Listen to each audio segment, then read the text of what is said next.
Hello, everybody. Jeff Bird jumping on. It's been a minute. There's been a lot going on here, which I kind of want to tell y'all about what's been happening today. I especially want to tell you about the discovery, the miracle discovery of a 2-inch brain tumor that I've got going on. Yeah, it came as quite a shock to me too. It seems so surreal. I don't think the import of that has really sunk in yet. It's it's a benign type. It's a benign type of tumor. It's called vestibular schwannoma or an acoustic neuroma. So it goes by both names. There is an acoustic neuroma association. So I'm just going to go with that for now because that seems to be a little bit better known name, even though the doctors call it the vestibular schwannoma. Um, so anyways, it's growing behind my right ear here, which is the reason that it's on the auditory nerve that goes between the ear and the brain, which is why I can't hear very well out of this ear. Very difficult to locate birds or to hear people who are on that side of me. My wife's always like, "No, which ear is the good one? Let me get on that side." So, anyways, I just want to tell you a little bit about the. This is an incredible miracle story. I am viewing this as 100% miraculous that this even happened. Um, because it's a big tumor. It's been growing for a long time, probably 20 years or better. And they only grow about 1 to 2 millimeters a year. And this one's 4.9 centimeters, which is almost 2 inches. So it's been there for a while. It's big. And it's going to require surgery to remove it, and at a time when we have no insurance. So I'll tell you more about that in a minute. But I just want to tell you how we discovered this. This is amazing to me. This is just I'm so grateful for this. This is miraculous to me. Um, I have been having balance issues and some stability issues for some ever since the pandemic. Really, is when I started noticing it, and so I just thought I was getting old and that I had long COVID. I know that long COVID can affect the cerebellum, which is like the balance coordination center. Also tends to do with gratitude, has a lot to do with mood.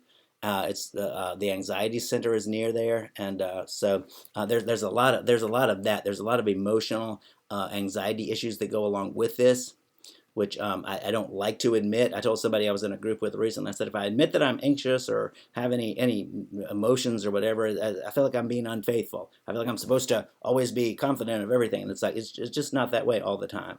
Sometimes they're that way. Sometimes definitely are not, as my wife will easily attest.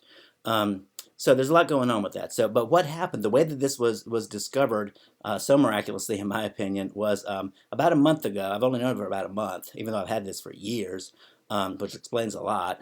And also, I've noticed that the cognition's a little bit slower. Memory, short-term memory recall, especially. It's like I'll get on other topics and be thinking about that and not be focused. And it really requires some focus to get short-term memories into long-term storage. So I noticed that things would escape me, something that somebody just said, or somebody tells me their name or something, and I forget those very easily. My wife even at one point was concerned that I had some early onset dementia because it can present that way, this situation. But okay, I'm finally going to get around to telling you about the miracle discovery. So about a month ago, I had gone to visit some relatives that I hadn't seen in a while, and we've been talking about getting together. I was like, okay, we're going to do this. I'm going to get together with them. I'm going to see them. We're going to have a good time, which we did. But that day, I had just, before I went and there and even after, I had not drank much water. So I had gotten to a dehydrated state. And then when not while I was there, but when I got home, I started having this really wicked headache. And so I downed a lot of water, way too much water, way too fast.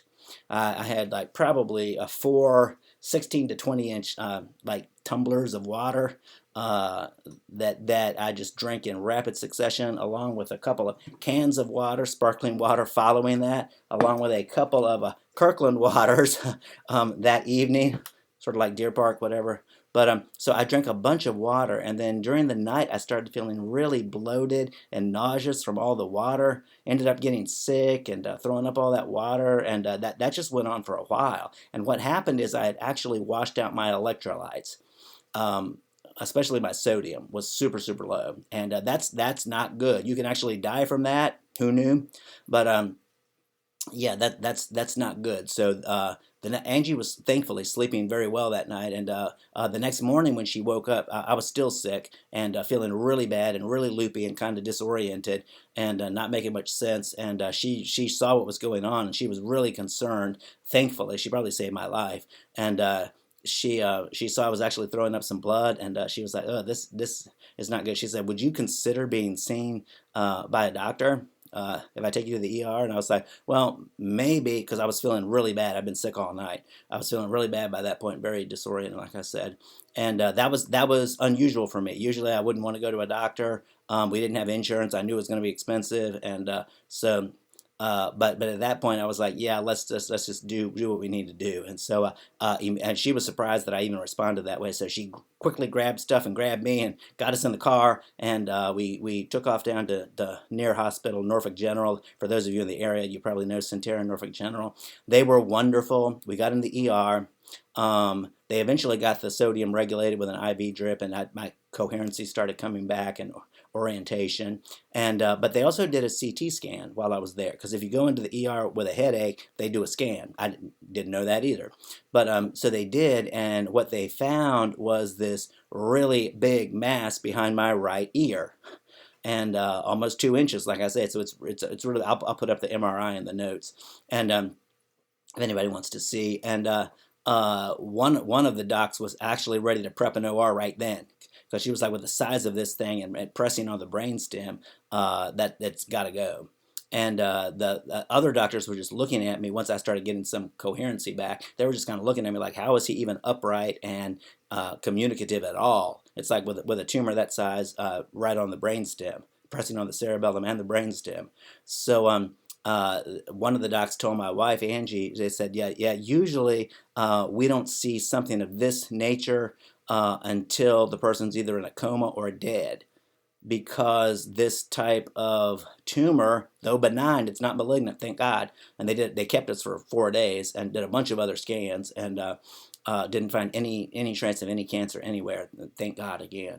And so they said usually we don't see this until that person's, yeah, like in a coma or dead, because it just grows, and just very, very slowly it presses on the brainstem, and it will eventually shut down the autonomic nervous system, blood flow and respiratory, and little things like that. So but we don't know what it is, and we just attribute it to other things. Like, for years I've had some symptoms of this, but I attributed it to just getting old and long COVID, and the hearing loss. I had fired a shotgun back in the day when a friend of my mom's invited me to shoot skeet over on the Eastern Shore, and I did that and didn't have any air protection, and boy, that just rang for a long time after that. I was like, okay, that wasn't good. So I just thought that, and too many concerts when I was a kid and stuff like that. I just thought, well, I just haven't taken great care of my ears, and now this is one of the symptoms of it. So that's what I thought was going on.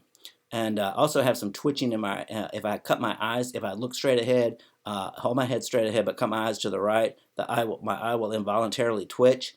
And it doesn't do that on the left. I can hold a focus there, but not on the right. So I looked that up and found out it was called an astigmas. And that I just thought, okay, well, that's just something I'm getting as I get older too. So that's what I had just written all these things up to. But it was because of getting dehydrated and drinking too much water that Angie took me to the ER, got admitted to the hospital, and found out that I actually have a 2-inch brain tumor growing that has to be will have to be surgically removed. Now, we've met with the neurosurgeon, we've met with the ENT surgeon. They'll be doing this together, and we're still waiting for a date. That's what everybody always asks: is there a date scheduled? And by the way, just talking about everybody, we are just unbelievably grateful for just the outpouring of love from this community and support. A friend of mine, along with my wife, set up a GoFundMe page, and people have been incredibly kind and generous with resources, with prayers, with messages. It's amazing. It's probably the richest community time that I've ever had in my life, which is extremely meaningful to me. And I cry at everything these days, so it's like if I start crying over something, I say, don't worry about it. I'm okay. But that's another thing. There's a lot of emotional stuff that goes on along with this, with acoustic neuroma too, and even the diagnosis, plus the thing itself and the way it impacts the brain. So it also blocks the flow of serotonin and dopamine, which are the feel-good molecules and the happy things that we need. So it makes those a little bit in shorter supply or more difficult supply too. So it's important to stay upbeat and put in some good stuff. And boy, just the people, back to the people. When this first happened, I told Angie, I said it felt like she and I against this this encroaching black fog of uncertainty and threat. that was coming at us. And now I said, with all the people around us and the people who care and are praying and are supporting, it's like it feels like this like a life ring of people around us, just acting as a buffer, both emotionally and financially and spiritually and everything from this black fog. So it's like I'm just beyond grateful and amazed and overwhelmed.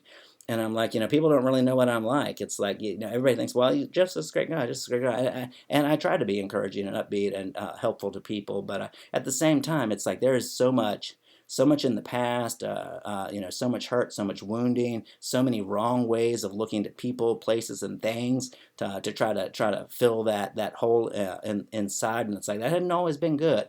It's like I sometimes I think about Mark Twain when he said, "All of us are like the moon. We all have a dark side. We don't want anybody to see." And I'm like, well, that's really true. So it's like, like there was one preacher that said one time, he said to his audience, I think he was traveling at the time. He said, if y'all really knew me, you wouldn't be here listening to me. He said, but don't y'all go anywhere, because if I really knew you, I wouldn't be here talking to you.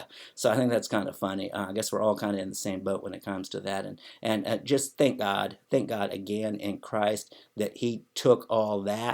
That's that old man that I so much don't like and have spent so much time in shame and grief about. It's like He took that and He brought a whole new man, a resurrected man. It's like, and that's just amazing. And it's a lot to realize that that's who we are, because we so easy to relate to the old person, and it is for me anyways. And then just learning to relate to that new person. But anyways, that's another topic too. But I'm going to be sharing about this a lot, about the all of the sides, the spiritual, the emotional, the physical, the financial, all of that as we go along. But I just wanted everybody to know what happened. But it was because of that day, that miracle discovery based on dehydration. Who knew that I would just be going along through my day, not really thinking about drinking water, and that would lead to drinking too much water, which would lead to wiping out my sodium and feeling sick, which would lead to an ER trip where they discovered a 2-inch brain tumor.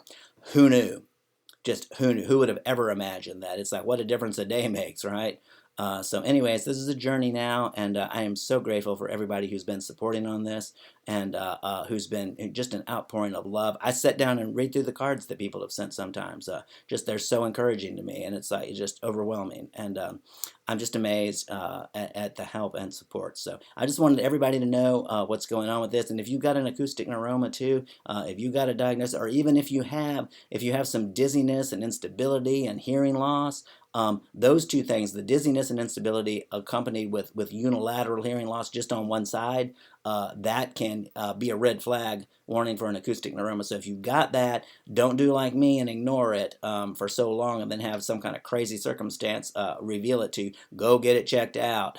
Ask your doctor for a CAT scan or an MRI or a SPECT scan or whatever kind of scan, but get something to find out if there's something going on there that needs to be dealt with. So anyways, thank you all so much, and again, for the community and the Acoustic Neuroma Association community too. I'm just super grateful for you all. So I'll put some links down in the comments. I'll put the link to well obviously to this. I'm putting this out there, and I'll also put the link to the GoFundMe page that a friend of mine and my wife, my friend Christie and my wife Angie, set up for me in case anybody's so moved to be involved with that. And just thank you so much. Thank you for your prayers. Thank you for your support. So many hearts, just so much heartfelt outpouring. I mean, talk about realizing how much empathy and compassion and kindness are in the hearts of people around us that sometimes we don't know. It's a shame that it takes something like this to bring it out, but boy, I'm so grateful for it. So thank you all so much, and hope you all have a great day, and I will keep you updated and talk to you soon.